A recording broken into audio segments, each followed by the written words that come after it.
M, the Media Project.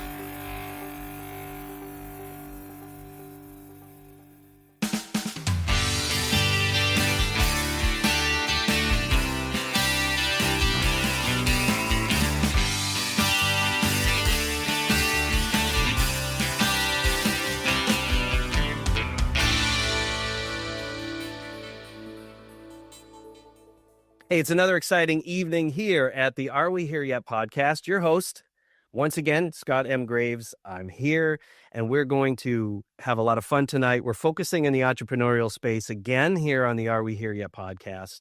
And I am joined this evening by the great Tamara Lane from, it turns out, Amherst, New Hampshire. For those of you that are following the map around the world where we've gone for our guests, an area that I'm very familiar with. My wife, in fact, is from the Merrimack Valley, and on the other side of the border from Amherst in a town called Tingsboro, believe it or not. Tamara is the founder of a startup known as MPWR, and I'm very pleased to be talking with Tamara tonight for several reasons, one of which being the type of business and the market that she's targeting is one that those of you who have followed some of our business incubators that SMGraves Associates has created over the last decade. We've tried multiple times to get something like this off the ground, and we can't find people interested in it. And here we have somebody who's really doing it, and that's exciting to us. Tamara, thank you for coming on the show. I know that this conversation is going to be incredible because the conversation before we pressed record, we almost didn't get to the podcast. Yeah, I know. Sometimes you got to remember to, wait, we should be hitting record right now because that's all the good stuff, you know. So MPWR, first of all, define for our listeners what exactly MPWR provides. And then I want, we'll sort of talk about the marketplace that you're trying to fulfill service to.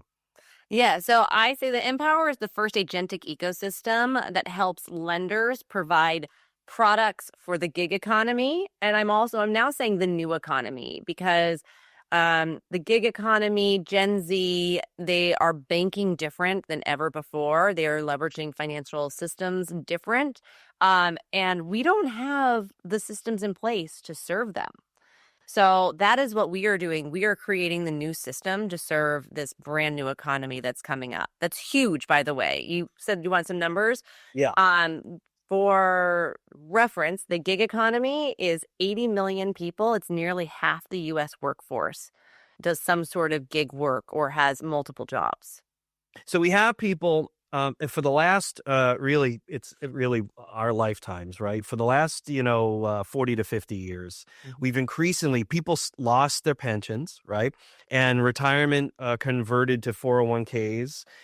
We did pass laws 4 years before the 401k law to encourage more widespread use of employee stock ownership programs and other forms of equity sharing, right, that would be more robust. But outside of technology, that really didn't ever take off, right? Yep. We've made access to capital for those that are in, it's not just downtown sort of retail small business, but really just about all forms of business. It's extremely hard to get capital. So financial services are shut off. There's a lot of that's shut off to most people. And if you're a gig economy worker on top of that, right, you're not a W-2. You can't get employee benefits the traditional way through your employer. You're really stuck. And so I'm guessing that there's one or more of those services that you're aiming to provide for people to make their careers a lot more stable. Yeah. So our first product that we're looking at that we are building is a credit IP. Well, so what this is this enables a holistic picture of a person, a gig worker, so that lenders can better understand them so they can lend to them. I mean, so our theory and our thesis is that gig workers are not high risk. They're just misunderstood. And one thing that's really clear, I mean, traditionally, if someone had more than one job, that's a huge red flag for a bank. But now if you look at the reality, that is not an uncommon thing. No. That is actually something that's more common than not. No, that's right. That's right. And it represents that sort of bridge too far, right? We have all kinds of funding mechanisms for a variety of things that don't quite they're not quite designed to actually work for the vast majority of a target market, right? So we'll have reimbursement programs for landlords and household, residents to redevelop their homes, but they're reimbursement programs. So if you can't get the banking in the first place, and that's the real main problem, right, is you can't get the banking in the first place. And the same goes for if you try to get a line of credit to even out cash flow for a small business, which falls under, a gig economy type of thing, a sole proprietorship. Yeah, because so often too with the gig economy, their business and their personal banking is really wrapped into one, or how they're accounting for things. And so it gets a little messy. So you just need to be able to sort through that. And with AI, we had the real ability to do it and do it fast. I mean, some systems that you're looking at for approving loans take 6-8 weeks. We can sort through someone's information and their credit risk profile in minutes. So this is really great. So you're unsticking the part of underwriting where we often do get stuck, which is we're completely dependent on the capability of the first tier to look at stuff, right? And not to judge those people, but they are trained to be no people, right? So their job is to say no until it's a yes. And so that becomes a real problem for people who lack credit history or any number of other things, or they're just automatically placed in a high risk pool simply because it's not a W-2, right? Exactly. Or they don't have a mortgage. And if we look at the majority of the people now, I mean, renting and lifelong renters is really common. And so it shouldn't be a ding against you because you've chosen that. Or you've chosen to be a nomadic worker and work in, 5 different cities over the last year. Right. That shouldn't be an issue. I understand you intentionally started off with lending, right? But give us the specific reason or reasons why you really started there at the core. And probably the hardest problem, right? I would say so, right? I mean, having done a lot of, applying for financing and raising money with equity investors and stuff. I mean, for many good reasons and many additional bad reasons, it's hard to raise capital. Yes. And so when I started looking at this, I started working on this really full time for me last year. I had left the last company that I launched and scaled. So this is my second, I'm a 2-time founder. So after leaving my last company, I thought, what do I want to do to really make a difference? And I spent some time being a fractional chief growth officer for other organizations. And I was really spending a lot of time soul searching. And my first company was a live selling shopping platform. And it was so much fun. We called it Shoptainment. It was great.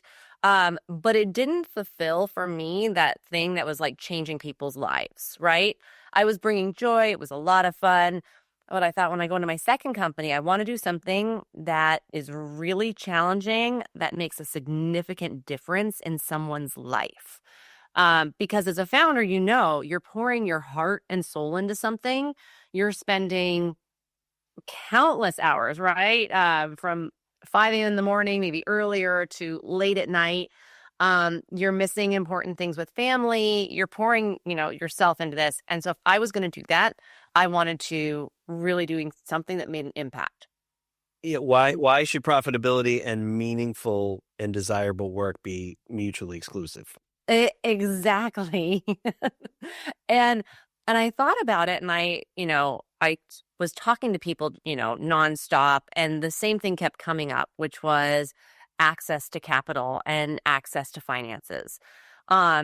And this was, I was a fractional CXO. I've got a podcast called What the Frac. So I was talking to fractional C-suite executives, and they were having the same problem. And I was going, this is really prolific. I'm talking to a massage therapist that can't get a home loan. And as this kept coming up, my background was an investigative journalist. My ears perked up. I get that gut feeling instinct of like, oh, there's something bigger here. And so I dig in, and I just start to see how prolific it is. One of the stats that I found shocking was 6 out of 10 gig workers have been denied a loan, not because of that they're a bad risk, but because they're completely misunderstood.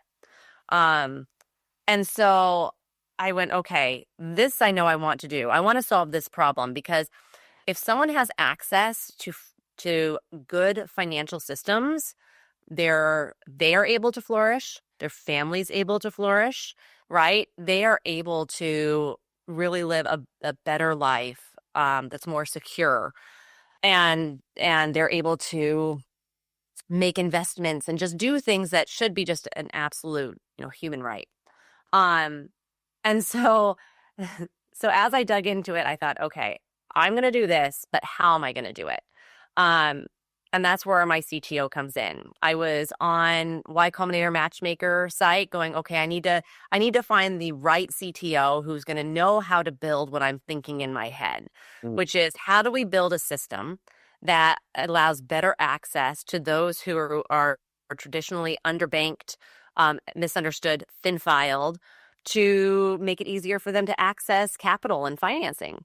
And I probably talked to 40 different potential co-founders. It was like dating. And I messaged Melanie, who's now my CTO and co-founder, and I said, here's what I'm thinking I want to do. This is the problem I want to solve. And she just got back to me with one sentence that was like, nope, too hard. And all the other, CTOs I've been talking to were like, let's just spin up something in a couple of weeks. We can get customers on. It'll be, easy. Like we can prove product market fit. And I was like, no, this is more complicated. Like I know it's not as easy as spinning something up in a few weeks. And when Melanie got back to me and said, nope, too hard, I went, this is my CTO. And so I person who knows how to build things and can say, well, here's how we got to be grounded, right? Yeah. And so I pursued her and I was like, listen, these, here's what I'm thinking. These are the facts. And just, we went back and forth and back and forth. And then all of a sudden she was like, this is a really great idea. I'm in. And so we've been able to create some, really magical things, in my opinion, some new technology, new ways of doing agentic, or AI agents. And we think we can really move this forward. I just met with someone today, a potential investor who I opened up our platform. I showed them for the first time and they were like, wow, this is different than anything I've seen. You really are reimagining this experience for borrowers and lenders. And I was like, yes, we are as what you're building comes to life, it's such a great moment because, for a year, I'm just talking about the problem and the solution. And then as you start to see it, you're like, oh, as a founder, this is like seeing a new child. Yeah, there's a lot of the planning stage on something like this. I have to imagine you get knee deep into that, and it's like one of the hardest parts to putting together a startup, right? It feels like all this time has passed, and you're still just in planning and conceptual, and you want it to be something that you can start to monetize, something that you can start to show the greater world and to prove out. And like sometimes you just have to take a step back and say, no, there's more time that needs to be spent to bake it, because we're told all the time, especially within tech, I can't, I'm going to mess up the saying, but it's now this trite saying of like, if you're waiting, right, you've already lost the opportunity. But there's stuff like this when you're going to interact with financial services that like, there's certain parts of this I can imagine you're only getting a one shot, Yeah. And it's so tightly regulated that, that's what I mean. Like security rules, right? You got to still play within those rules. You can't just be, well, we're going to be disruptive. Well, sure. But you can also go to like bank jail. Yeah. Well, and it's funny. So one of those ideas that I had, I had a good advisor just tell me like, no, don't do that. JP Morgan got fined like hundreds of millions of dollars for that. And I was like, oh, so I was like, all right, well, let me figure out a workaround to that. And it was more around the communication because I was like thinking right now, you have to go into a portal to get any messages. Yeah. And like so many people don't do that. They don't want to download an app. How do we, again, I just keep thinking, reimagine how you interact with with your bank, with your financial service provider, because the way that it's done now is really not user friendly. everything else is progressing. Everything else is becoming easier and easier to access on your phone, except for how you bank. Mm-hmm. Mm-hmm. It's still very much like, okay, you've got an app on your phone, but like someone the other day was telling me one of the best things that they've experienced with banking was that Capital One gives transactions alerts just kind of whenever you transact, and so that you can see if there's fraud. And it's like, that's such a wild idea, right? That is the most kind of progressive thing that's happening in banking here in the US, like Yeah. that you get messages about your transactions. I found that really interesting.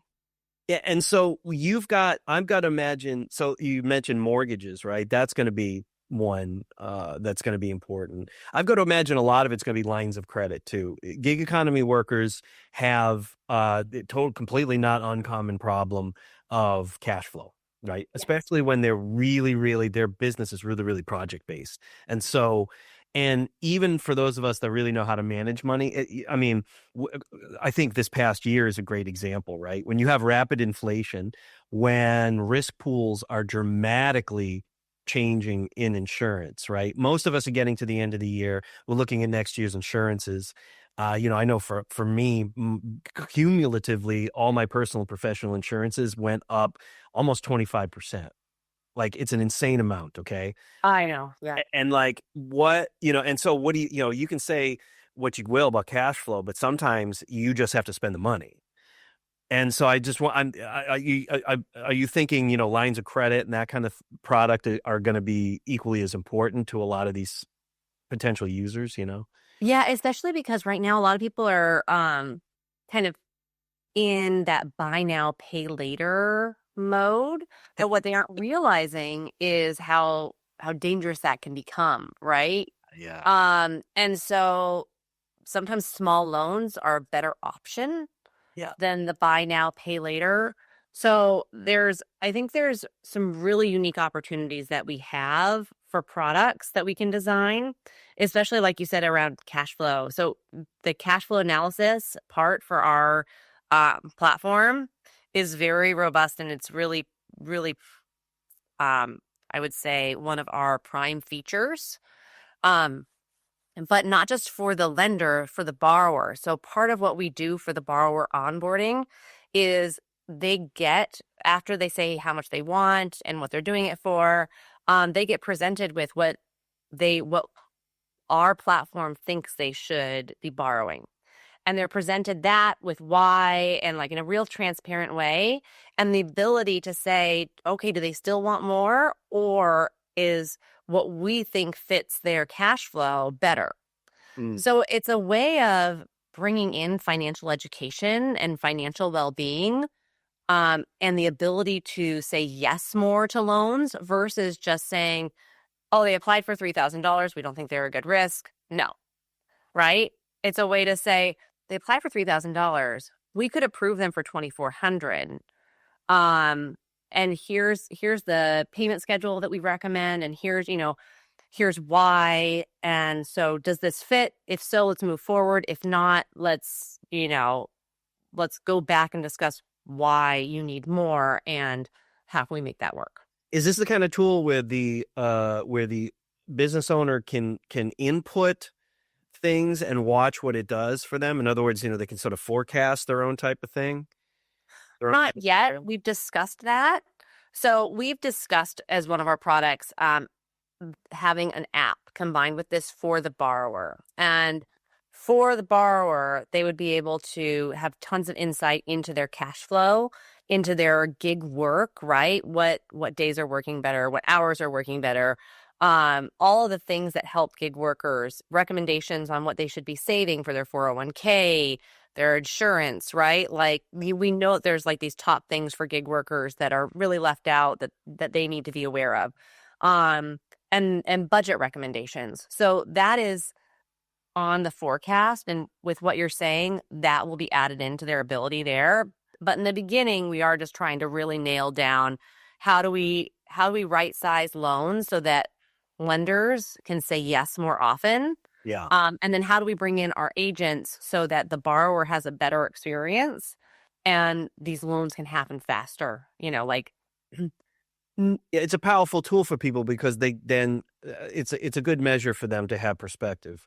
Everything you're already describing, and then on top of that, if they had, I find that if people aren't already predisposed because they have a background in finance, their first inclination when they have a good idea or a project comes in, or whatever the case may be, there are all kinds of scenarios in your business life where the first thing you should probably do, or one of the first things you should do, is like put it out into a pro forma.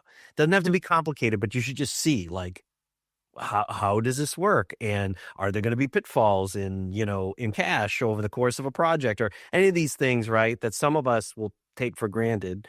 But even just the simplest of those sort of forecasting tools for somebody might be good, because the vast majority of people in the gig economy aren't coming from a finance background. They have a background in any number of other types of sectors, and they wouldn't think first to do that. But, essentially when you're a one person show, you're going to have to wear all these hats. You know what I mean? Well, really, what I personally believe is, I've been a part of and helped with programs for financial fluency for years, right? I'm a huge believer in financial fluency.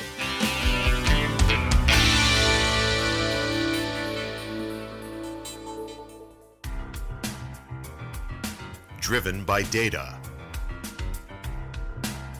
Driven by technology. Driven by community development.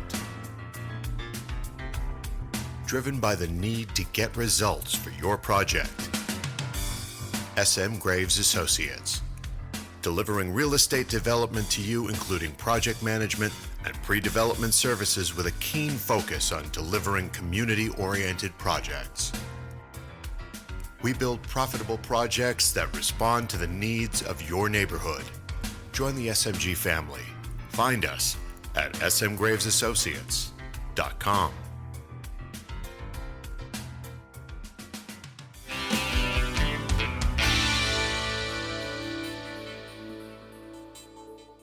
But now with AI, you kind of get to a point where you're like, we can't keep shoving financial fluency down people's throat who are just, like don't have the time, or it's just, it's not going to happen. We have the ability to have AI coaches that can say, here are your finances.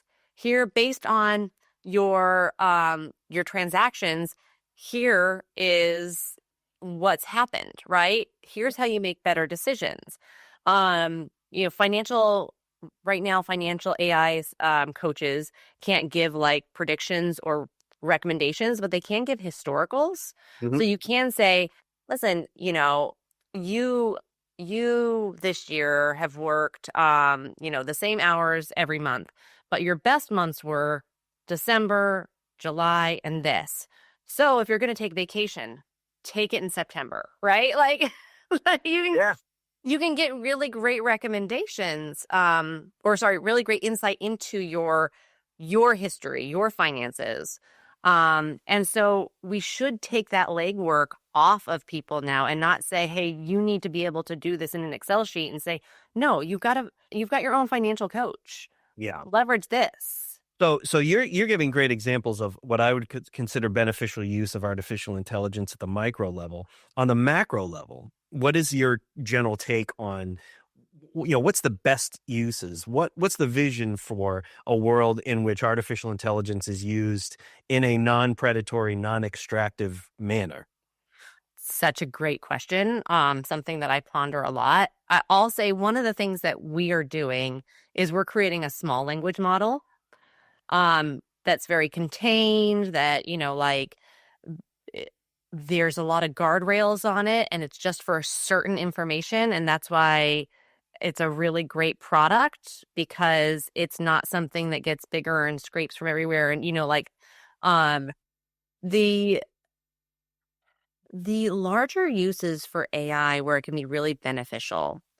It's funny because a lot of people will say healthcare, and I do believe there's a lot in healthcare and in like pharmaceutical development. But I was talking to someone today that was talking about the magic in pharmaceutical development is not an AI, because AI only looks backwards, right? And that's why in biotech and in, a lot of this development, you need people who are putting two things that have never happened together to create something new. And AI will never do that. It So can't synthesize, right, into can't. something brand new. It can only, it's really just, it's not predicting, even though it feels to some people like it is. It's just pulling information and coming up with something, which is a base, well, all of that stuff is sort of the basis of it. It can't synthesize that into something new. You're right, So I feel like as much as I love AI and the potential of it, the magic is still with people and with our imaginations and what we can create and imagine. But in the macro picture for AI, it's such a good question. I've been so bogged down with the here and now. I'm having a hard time answering this. Well, I mean,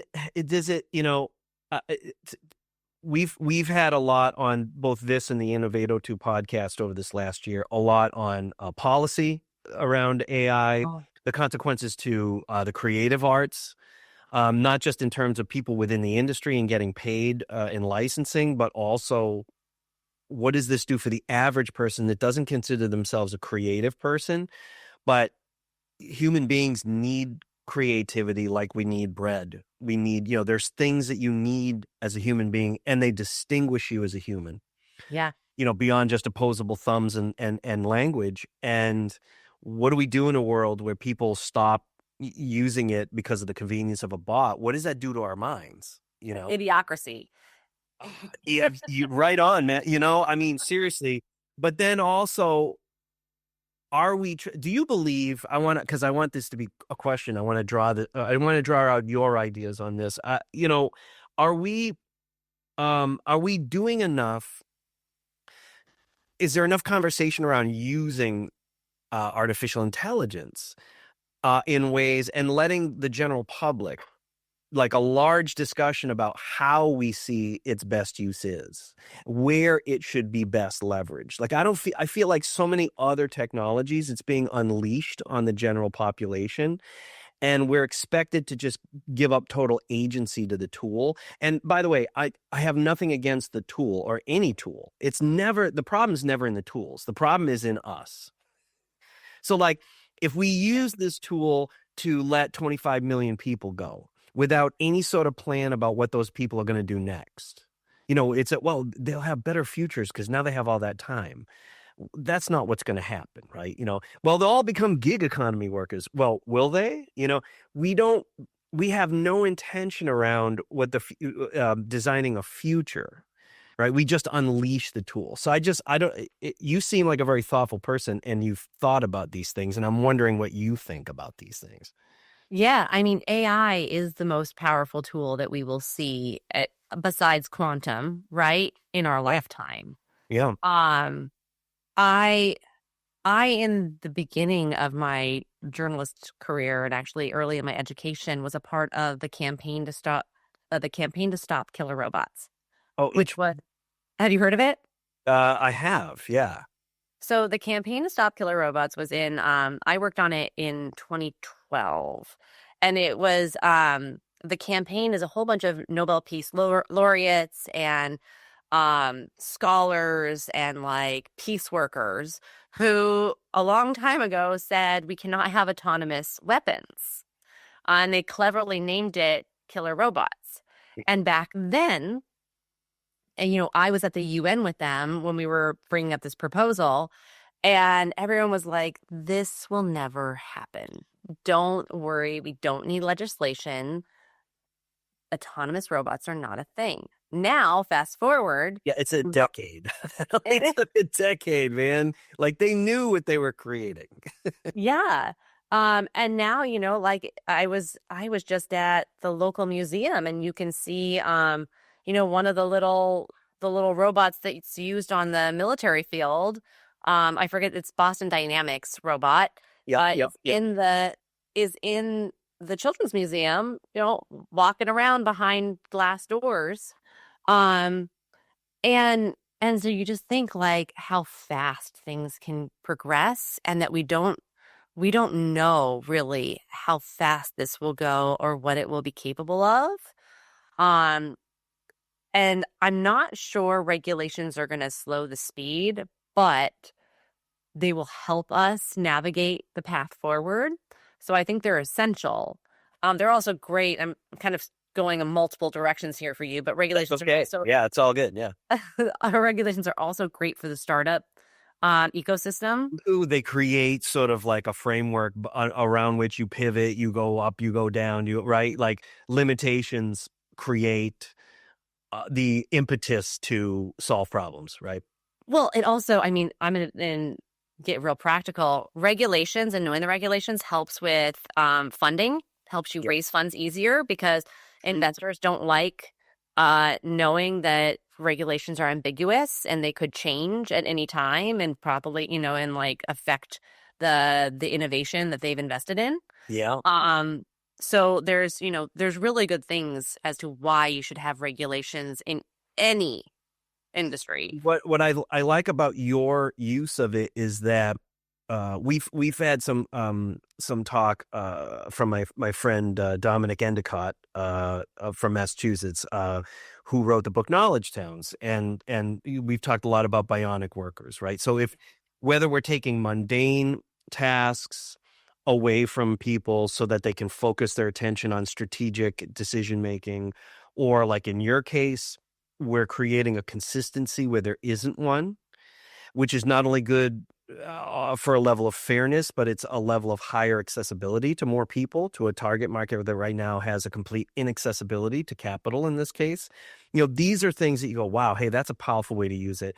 We've also had AI, early technologists like Peter Voss on our sister podcast who have talked about, well,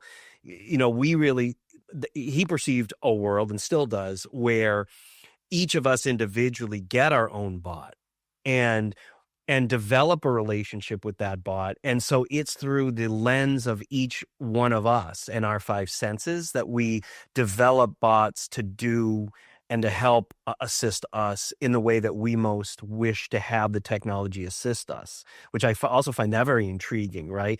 These seem to be far more beneficial ways than, we're essentially applying a 19th and 20th century industrialization model, right, to the use of this current technology, like we did all prior technologies. And that it may be time to really seriously get away from that, especially with a technology that's as pervasive as this, Yeah, I mean, that's really interesting. I've actually talked to founders who are making technology that, like our digital twins that go out into the internet and kind of do work for you. So you kind of could say like things like, I want to go on a trip next year. I want to buy gifts for my daughter, and I want to, just have really pretty pictures of scenery from around the world. And then the digital twin kind of goes out there and does the work and comes back and has done that for you, right? That exploration, they found the perfect product. They found a vacation deal, and comes back and it just gets to know you better and better. And it's just kind of constantly floating out there.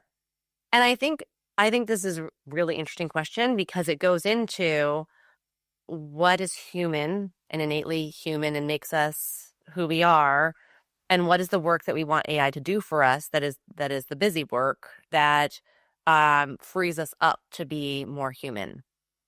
So there are some things like that I ponder every day. Is it good for us, or does it take away something that makes us a better parent? I don't have the answer to that yet. Yeah. I really am trying to think deeply about like what is the best use.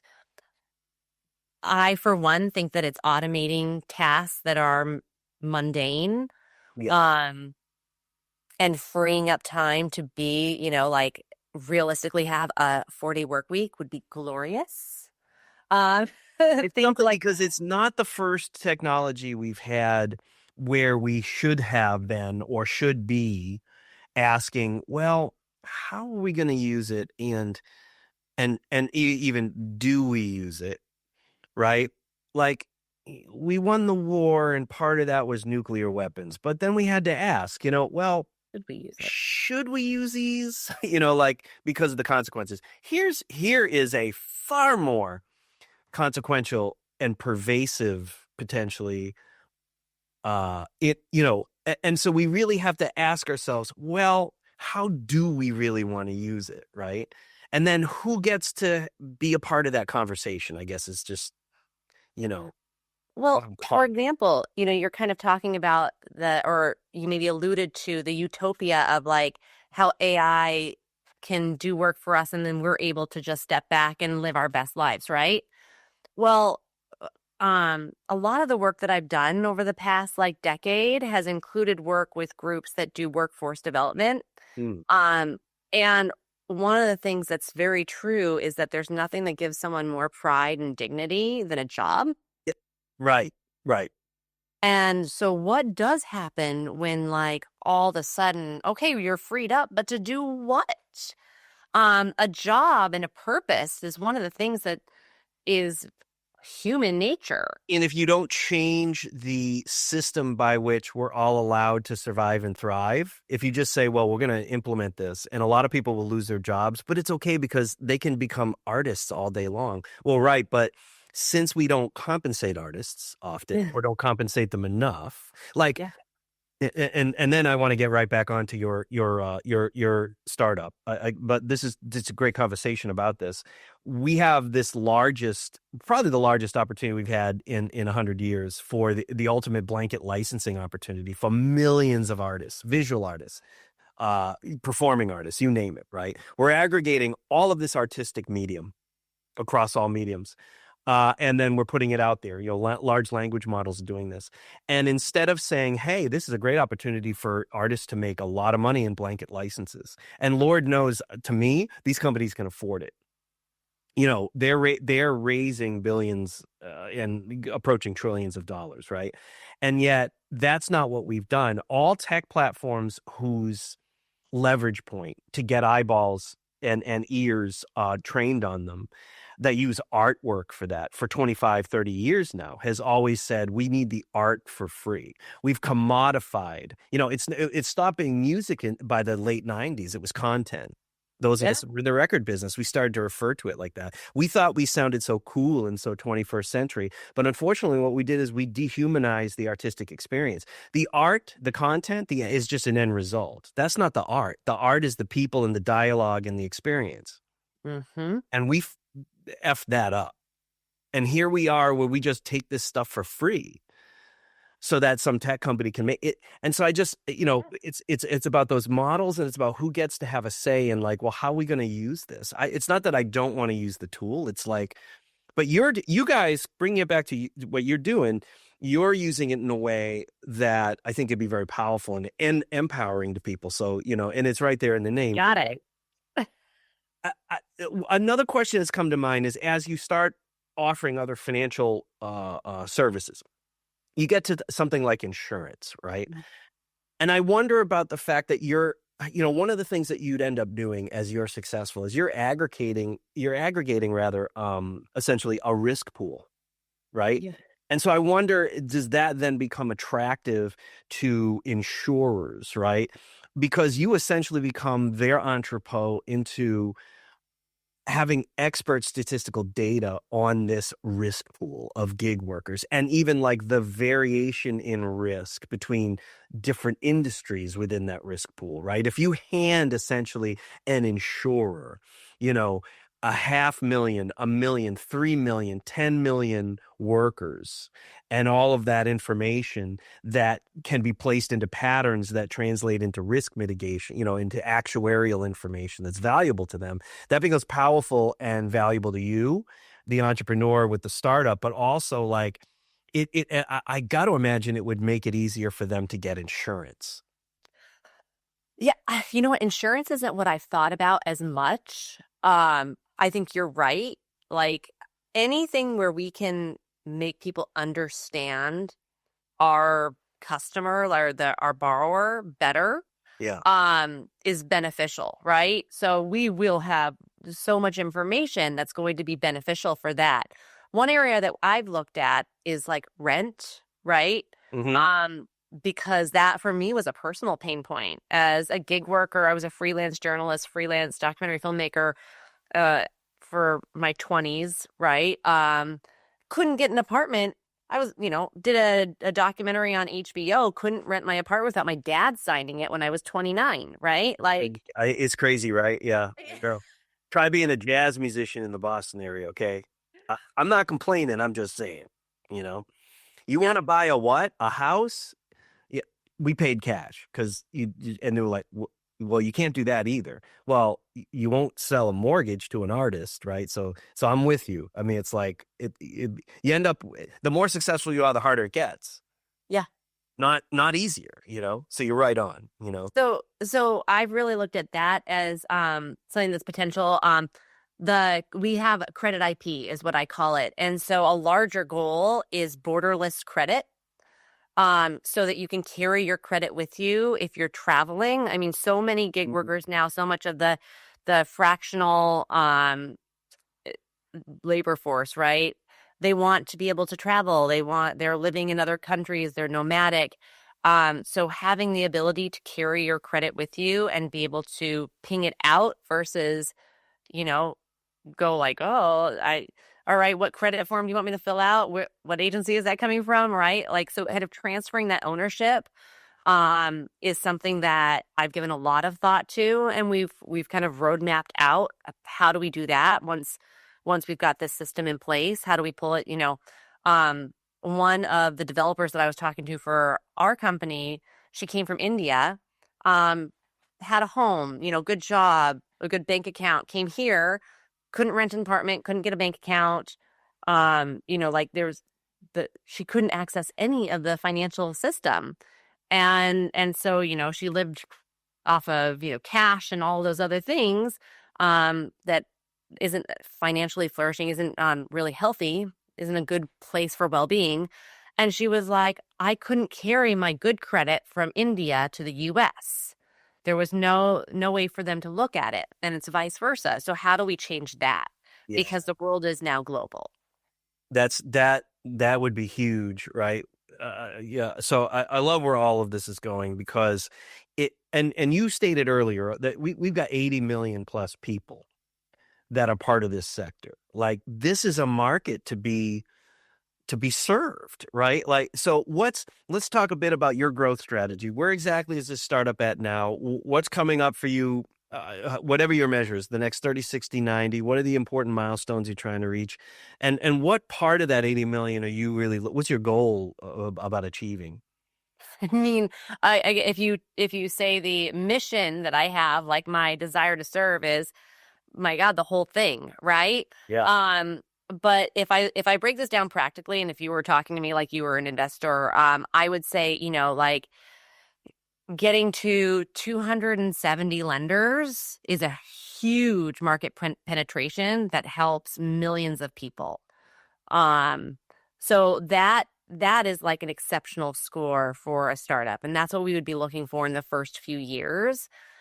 Then we want to expand to other markets. So the UK, different countries in Europe, Africa. I've talked to a bunch of people who are in Nigeria, in Kenya, are like, this is perfect. The gig economy is flourishing. This is the type of thing that we need. And for me, like, we would definitely want to make sure that like it was run in country and like as we expand to new markets so that we really understand those markets. Right. But that's the goal. And again, kind of goes along with our borderless credit.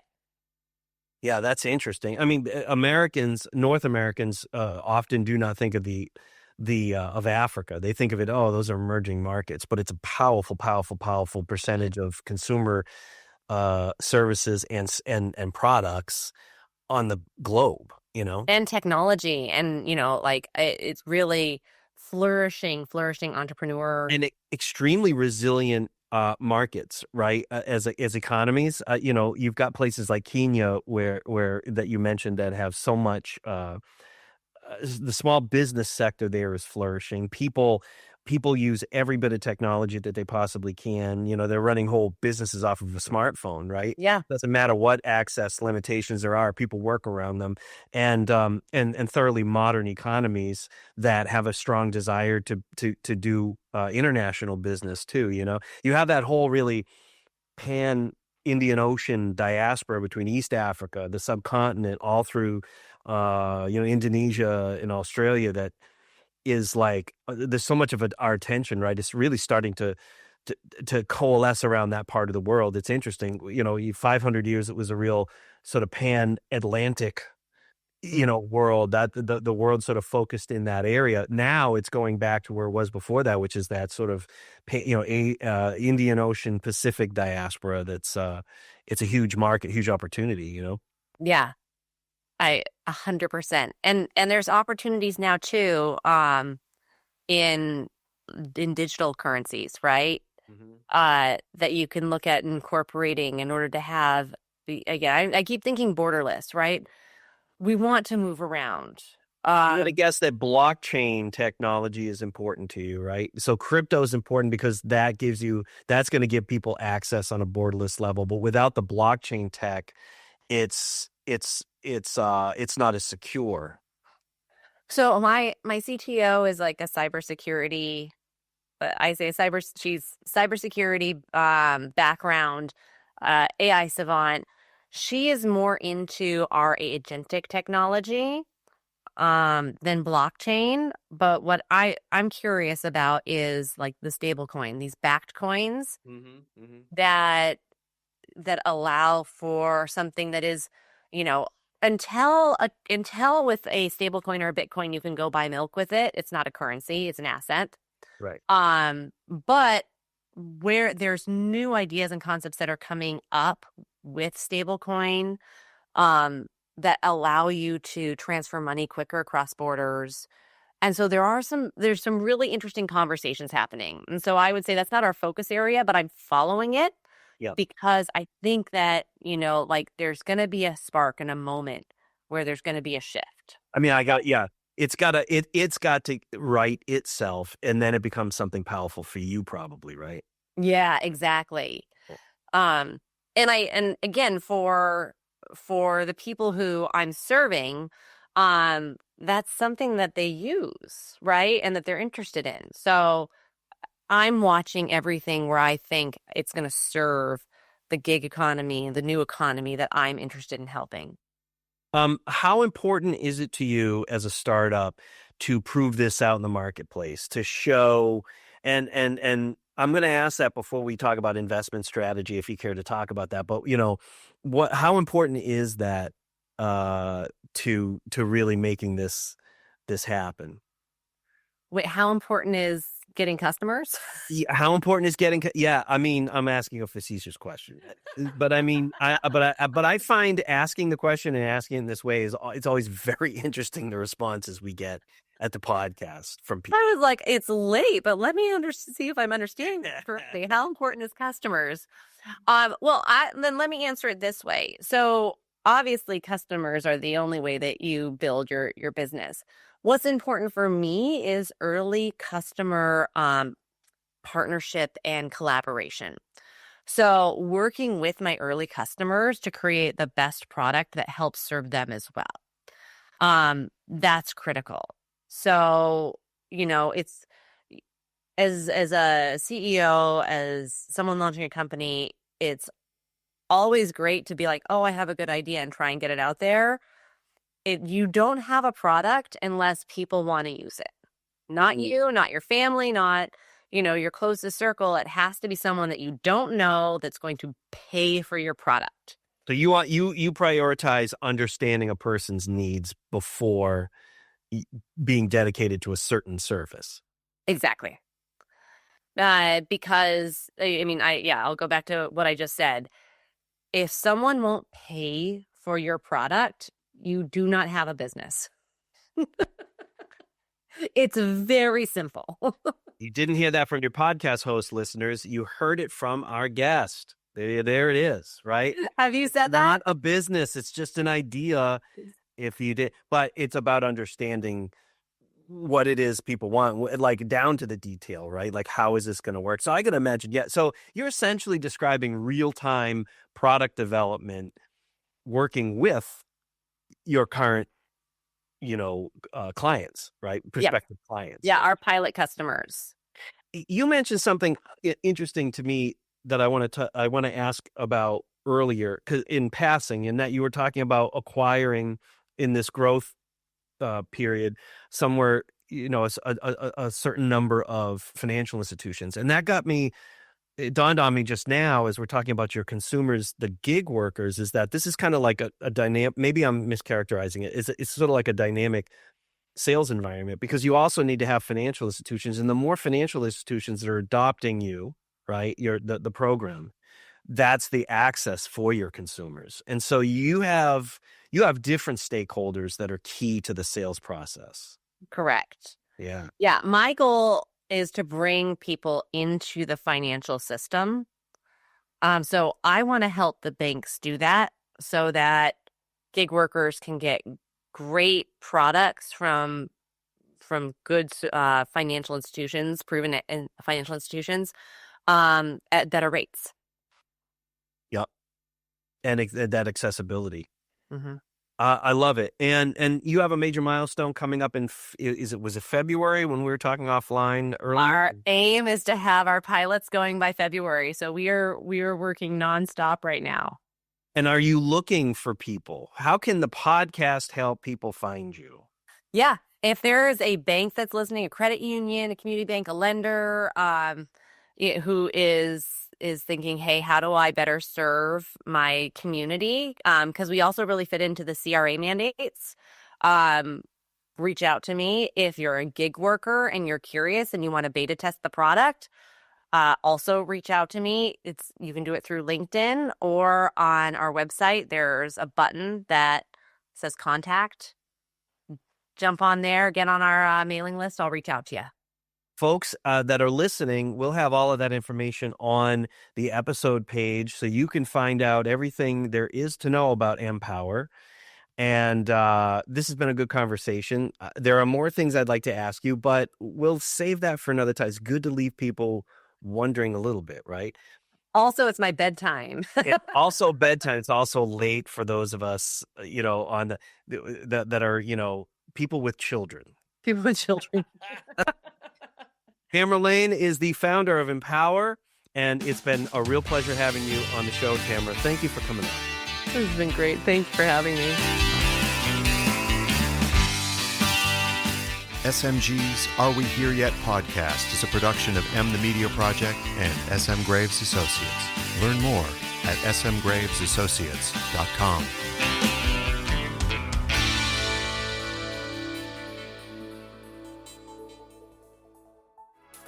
With fast-moving and sweeping changes to our economy in the works, we all need to reconsider how our investments are best placed. At Partners in Housing, we believe your money is best placed locally.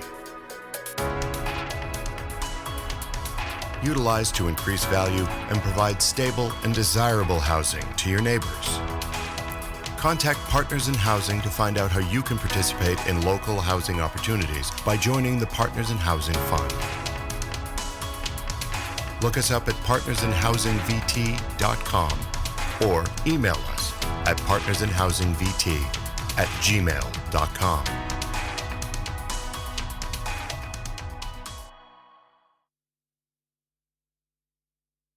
This episode is brought to you by Progressive Insurance. Do you ever think about switching insurance companies to see if you could save some cash? Progressive makes it easy to see if you could save when you bundle your home and auto policies. Try it at progressive.com. Progressive Casualty Insurance Company and Affiliates. Potential savings will vary. Not available in all states.